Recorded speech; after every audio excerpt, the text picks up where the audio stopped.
All right, Tuesday, first day of the FOMC. Don't forget tomorrow, Wednesday, September 18th, statement day. Today is their first day. They just eat croissants and free bagels and then probably bring in lunch.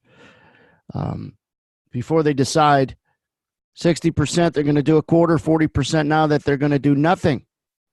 Now, if you don't know that the Saudi oil facilities were hit over the weekend, most likely by Iran, then you're under some rock. You don't know oil jumped over 10% yesterday, you're under some rock because of a supply shock with this facility. Now, usually, and pay attention to this, is very important, oil and stocks move together. The reason is oil goes up, the energy sector goes up. The energy sector represents the second highest weighted sector of the S&P minis. Therefore, strengthen that sector, strengthen the overall index, right? So oil, often a big jump, we'll get a big jump in stocks and vice versa. Now, when there's this kind of fear, however, of not only this attack and the uncertainty of what kind of supply shock it could have, you kind of get bearishness in the equity markets because of that uncertainty. And then obviously bullishness in oil markets because of that supply uncertainty. So the opposite also then will start to happen. Well, at about 8:40 Central, we get down the wire a news story that came that Saudi Arabian output will return to normal much sooner than initially believed, according to sources' knowledge of the Saudi oil operations. That's bearish. Number one, you got to know that.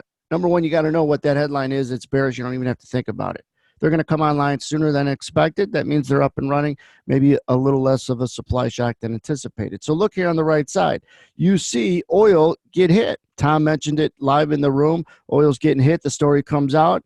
And whether you sold oil or not, you understood in a very timely fashion why they broke them $1 and another 50 cents, and they're still going down, right? They're in the 59 handle. They started around 61.80 in crude. So this big sell-off right around 8:37, what time is it to be exact? I'm looking back at my watch. About 38 minutes after 8 o'clock, 37 minutes after 8, they started hitting oil. Now, generally, a move lower in oil would mean a move lower in stocks because of that energy sector relationship I just told you about.